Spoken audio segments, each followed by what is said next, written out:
How are you getting on, folks? Look, it's hard to really know what to make of the day. We were equally, I suppose, lucky as we were unlucky. Few, I suppose, some decent performances. Look at Legacy Tour coming on into third each way. That was a fairly decent shout at 8-1. Polites was very unlucky, I thought. Looked like it was actually going to be the eventual winner. 10-1 last night. I definitely thought it was great value each way. But I suppose only for a bad jump at the last. It was definitely going to place. Like, it looked certain to, I suppose, get in the top three anyway. But the eventual winner, I was equally sickened as I was delighted, because I picked it out 2 months ago as one of the horses to follow. In one of my articles that I wrote up on the Peaky Blogger. If you want to, I suppose, take a look at it, you can look it up on Facebook or look it up on Twitter and everything else like that.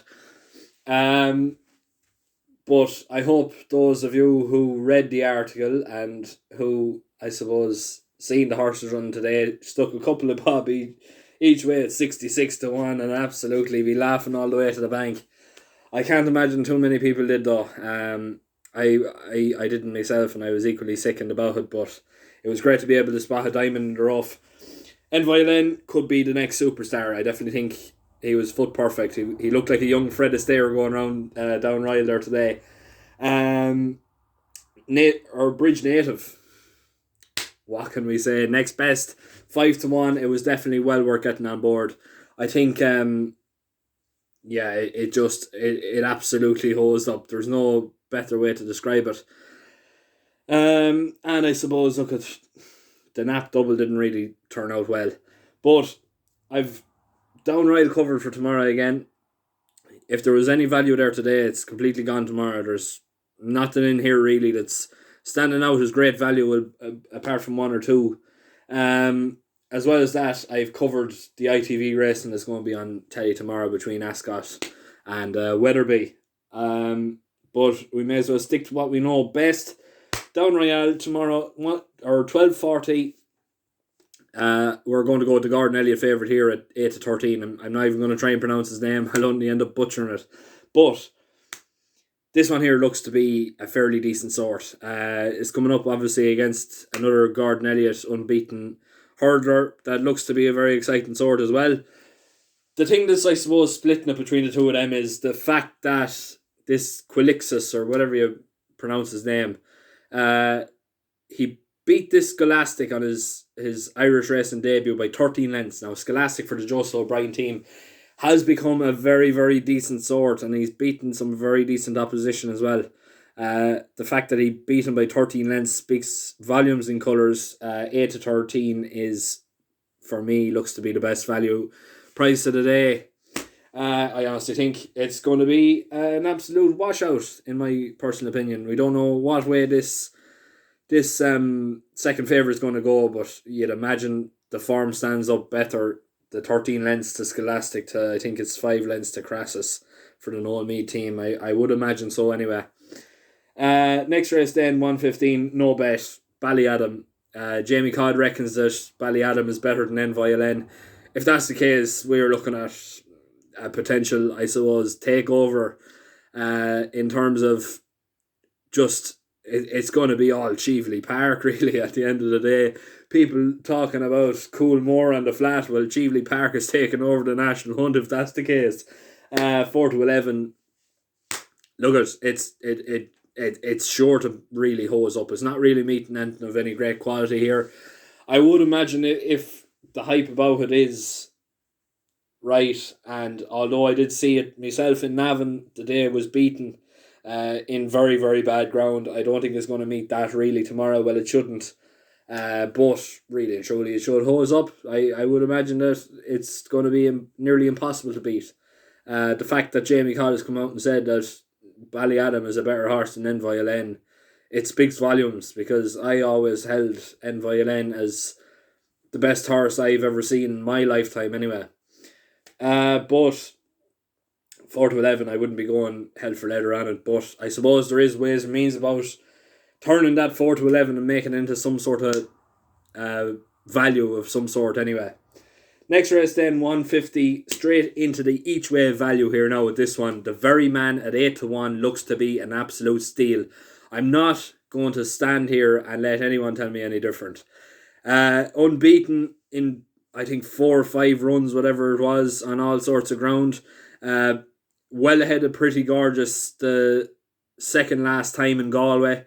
Really and truly, the reason why it was beaten in Tipperary, there's plenty of excuses and plenty of valid reasons, really, at the end of the day. It just meet an absolute superstar. She Wears It Well is going to be, and actually is, the top rated novice in Ireland and England at the minute. Why would you be, I suppose, downgrading that? The fact that Pretty Gorgeous is ahead of the market here, ahead of the Very Man, especially the fact that the Very Man absolutely washed the floor with it in Galway. It speaks volumes about this Very Man's value here in this race. 8-1, I think, is an absolute bargain. Really and truly, you're looking at overall form, overall ability. Garage Bruder takes another £7 off his back, which will mean is even more well in than he already is. Really and truly, the Very Man should not be beaten here tomorrow. I would be very, very surprised to see it being beaten, but I would allow the fact that it's 8-1, I would allow for it to run on for a place and bring back some sort of profit instead of, I suppose, the whole shilling. Next race then, 225. We are going to go straight into the nap here now with this one. People are going to say to me, is it Delta Work? Is it Percent and Percy? Well, no, it's not. We are going straight in for Chris's Dream at 10-3 for the Henry de Bramhead Yard. In my personal opinion, there isn't a single horse in this field that holds any sort of key more so than Chris's Dream. When you look at, I suppose, overall form and aspects and everything like that, the softer the ground, the better for Chris's Dream. When you look at it this way, like when you look at the form alone in soft, heavy ground, the Tri-Town in Navan absolutely hosed up. I think won by 10 lengths ahead of Fitzhenry, who then went on to be third or second in the Paddy Power in or maybe it wasn't the Paddy Power. It was that race, Roaring Bull. I was there in Leopardstown that day. It nearly broke my heart. And then you have the likes of the Red Mills Chase. Real Steel, he was beaten about 60 lengths in behind before Real Steel actually pulled up. When the ground gets soft, and when, like, the more rain that falls, the more it makes Chris's Dream absolutely unbeatable. I would stand here and say that there isn't a horse over 3 miles that's as good as Chris's Dream on heavy ground in Ireland. That's my personal opinion. I know, look, he's yet to win a Grade 1 and he's yet to do it on the biggest stage, but there's supposed to be an awful lot of rain coming tonight. I don't know, there's supposed to be a lot of rain coming today as well, which was supposed to, I suppose, play into my horse's, I suppose, favour really. But yeah, Chris's Dream has always been a horse that I followed. I've never bet against him. I never will bet against him. 10-3 for me is great value. I think the top two have an awful lot to prove, and I suppose have more to prove on the back of a layoff really, as well as that. There's nothing really else much to say, only that I hope that Chris's Dream will definitely get a very, very good round again now tomorrow. Now, moving on to the 3 o'clock, we're going straight from the nap to the next best. We are going to go with Easy Game here at 6-5. Personally speaking, I think, if I'm not mistaken, Easy Game is the only Willie Mullins horse going to Downryle tomorrow. I could be wrong. I only have, like I always do, I only have the likes of the names and the prices up here.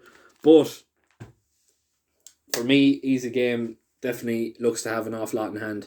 Absolutely hosed up last twice. The last time, especially beating the Storyteller by, I think, 7 lengths.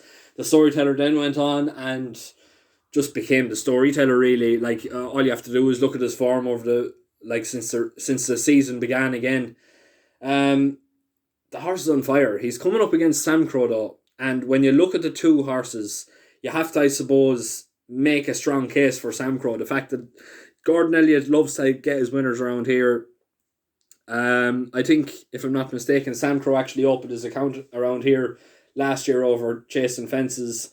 Um, and the fact that the form with Faheen actually stands up better for Sam Crow. But for me, it's all really about race fitness. I think Sam Crow's win in Cheltenham was more so a very good response to a very, I suppose, very much well needed wind operation. It literally turned Sam Crow into Sam Crow from 2 years gone. I still can't really make head nor tails of it, bar it was a wind up that was, I suppose, well executed at the end of the day, and it worked wonders. But he has an awful lot to find with Easy Game, especially the fact that it's his first run over this season. The fact that Easy Game has race fitness and has been proven to be in serious form this season. 65 looks to be a great value in my personal opinion. Better value, personally speaking, than Sam Crow, who will probably just need the run in my thoughts exactly. 335 now. Paranoid is coming in here as a short enough price favourite. I think it's 13 to 8 or 6 to 4. I suppose you could argue that he is sort of going well under Gordon Elliott and all that, but for me, it just looks like he has a tendency to blow up in his races, and he has a tendency to not run out his races as well as people might think. I would be avoiding him here myself, and I am going to go to Ascan here for the Torrens. The Torrens team currently trading around 6 or 13 to 2. For me, it looks to be definitely. There's definitely more going for it than the favourite here. Obviously, look at the favourites coming in the back of a good win. I know I'm not saying anything else about it, really and truly. If it can, I suppose, move on from that and I suppose go on to bigger and better things. Yeah, he is worth, I suppose, backing, and he is worthy favourite, but will he be able to do it or not? I definitely think he has a very strong tendency to blow up in his races. That being said, like I already said, that he has a good chance of actually going out and doing back to back here now again. But I think an each way of value, you're getting a better price here for Ascan at 13 to 2. Regardless whether it wins or places, you're still getting paid out at better odds really when you're putting it all together at the end of the day. Simon Hearns is currently ranked 4th in the Irish jockey leaderboard. You can't really speak much better than that really. It's all, I suppose, how he's going to handle the track, and the fact that he is a previous course winner, a previous course and distance winner, I think definitely speaks volumes for me, and I'm going to be bold and say Ascan at 13 to 2 is a very, very good shout and each way price. Finally then, last race of the day, no bet. Sir Gerard will absolutely hose up tomorrow, 1 to 4. Really and truly, he is the current favourite for the champion bumper. Going for connections that have won this the last twice. I suppose, look at, if you want to look for some value for these races, you could do a Cheveley Park treble. The first race, second race, and the last race. Currently, that's paying out around 2 to 1. In my personal opinion, that is seriously great value, considering there is a strong chance that each one of these horses is going to absolutely hose up. There's a strong chance that there isn't a horse that's going to even come close to laying a glove on them. And there is a seriously strong chance that these horses and these jockeys are going to come in the same silks as clean as they did coming out in them. There shouldn't really be a horse that's even going to lay a glove. I think 2 to 1 is great value there. I think it's great. It's a great chance to be able to turn short price horses into, I suppose, better odds. Really, I don't like tipping up odds on horses, but like if you're going to be having a bet on them, I wouldn't be going singly. Like go, I suppose, half the stake and stick them on in a double or a treble or whatever you're going to do. But like if you're backing them singly, like you're hard up at the end of the day. Now moving on to the ITV racing, Ascot and Wetherby. Now, little disclaimer for those who wouldn't really necessarily know what I'm about. I'm more of an, I suppose, Irish national hunt like man. I cover the Irish national hunt scene more so than I would the flat or English national hunt or anything like that. All these are just, I suppose, horses that I just sort of caught my eye in terms of trainers, trainer strike rate or trainer's fondness for the course, whatever it is. Or there's a couple of, I suppose, different ways and means about going about this. Look, I suppose we're going to kick off with Ascot first. I'm not going to spend too much time on them simply because I don't know these horses as well as I would the Irish. So if you're going to be having a bet on these, really and truly go small. I wouldn't be advising any big bets here now tomorrow. But first of all, 120 in Ascot. Dr. Sanderson 4-1. From the Paul Nicholls team, ridden by Aidan Coleman for JP McManus. It's a combination you love to see, especially around Ascot. Nicholls loves it around Ascot. Nicholls is in great form. I think he's trading in around 38% strike rate. I could be wrong on that, but that's over the past 2 weeks. Aidan Coleman, look at, in my personal opinion, is worthy deserving of how would you say the JP number one jockey over in England. He's a great lad and he's a great jockey and everything else like that. Dr. Sanderson showing his form. He was a very, very good winner last time out. Up £7, but really and truly any sort of improvement should see this horse go on to bigger and better things. I personally think 4-1 is a great price. Maybe do a bit of shopping around. You might be able to get at an each way market as well. Next race then, the 155, the nap of the day. We are going to go with Capeland here at 3-1. An Ascot stalwart really at the end of the day. Just taking your mind back to last year with Diego de Charamil. Unfortunately, Capeland was absolutely carried out the first time they met. Unfortunately, then he was then disqualified, and Diego de Charamil somehow managed to keep the race. The two of them met then the next time out, where Capeland absolutely hosed up and made light work of Diego de Charamil and just showed how good this horse really is, especially around Ascot.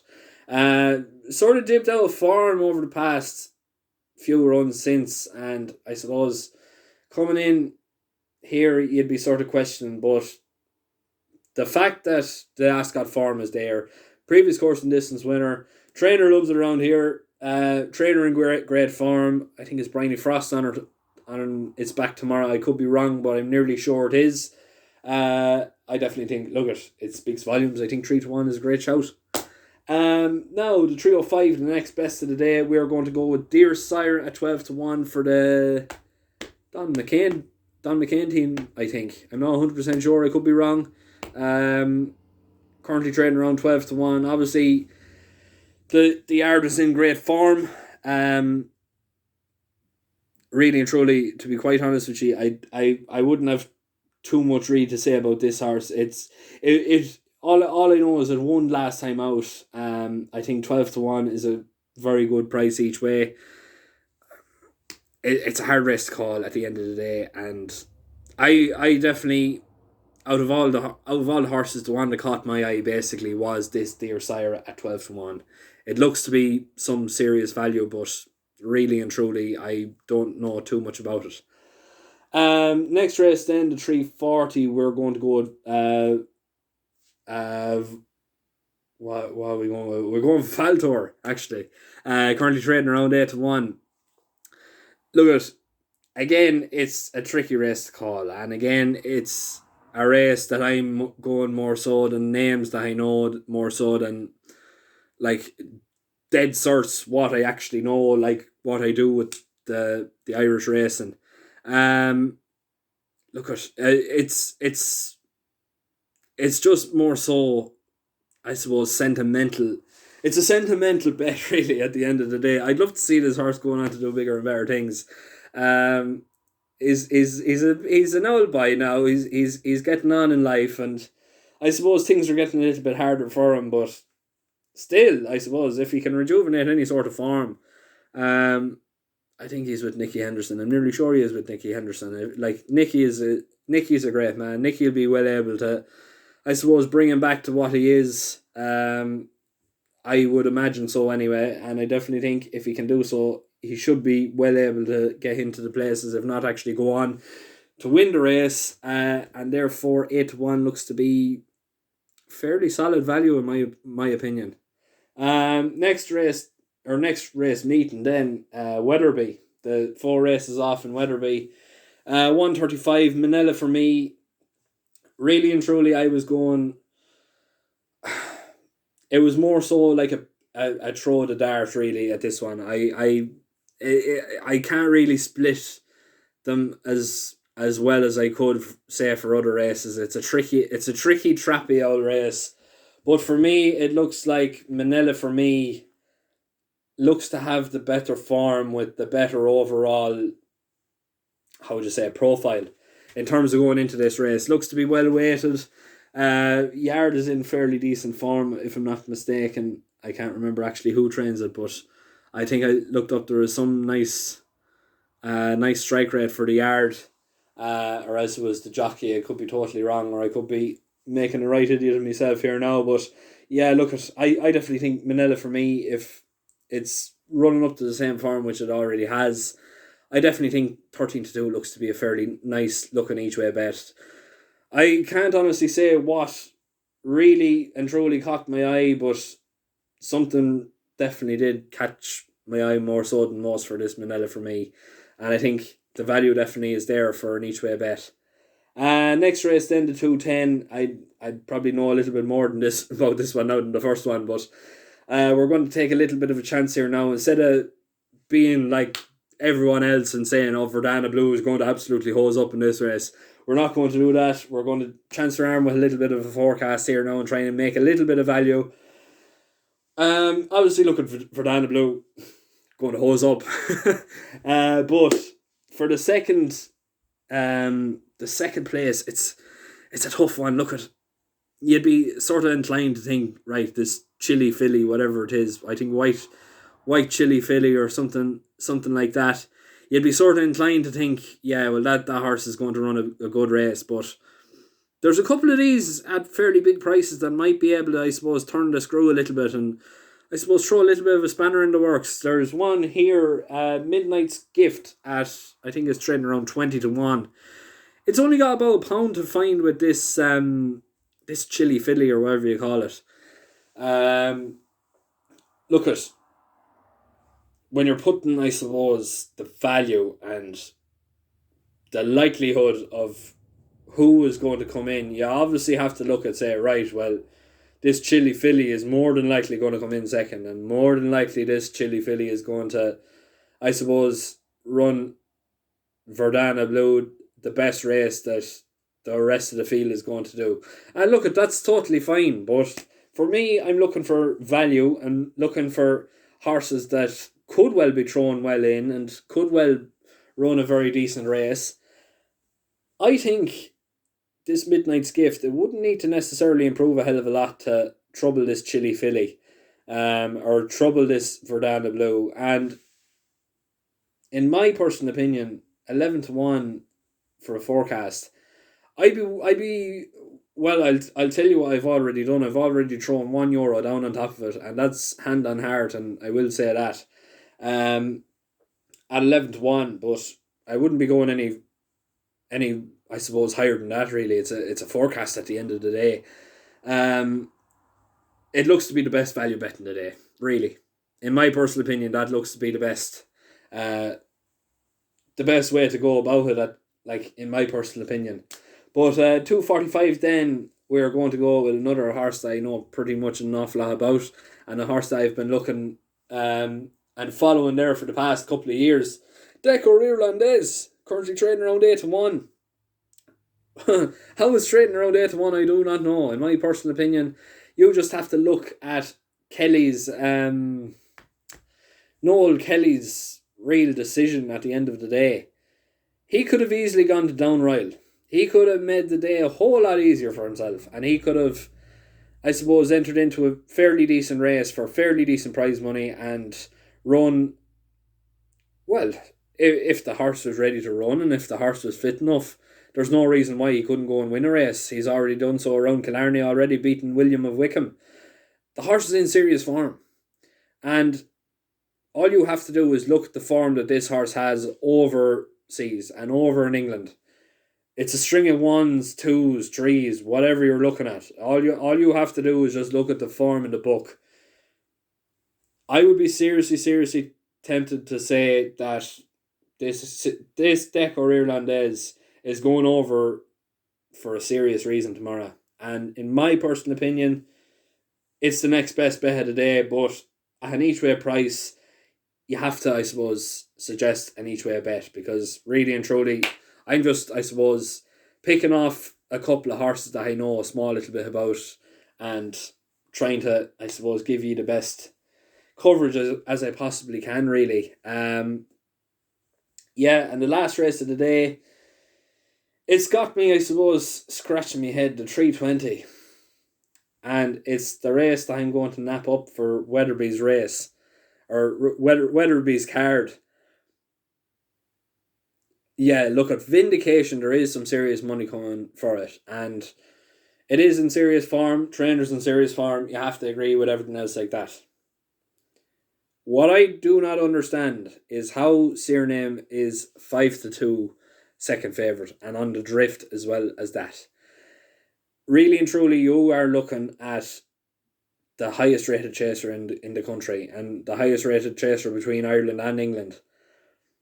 You can't but not say that 5-2 and drifting is serious value, because at the end of the day, Nichols had the choice of going for 2 meetings. He could have either gone to Weatherby to say tomorrow, or he could have gone to Ascot. Now everyone knows just how good Cyrname gets on around Ascot. Beat Altior, who was classed as, I suppose, the bee's knees in the chasing world by, I suppose, you could say, experts. I don't know. I've never really rated Altior as well. I won't say that. I used to rate Altior, but in the past, I suppose, 2 years, I think people are making a little bit of a meal of it. I think Altior is going on past his best. I think he's running on fumes now at this stage, and any sort of decent, I suppose, proposition he meets is, I suppose, dare I say it, going to get the better of him. Especially after the race between Altior and Cyrname. I think that race should never have gone ahead.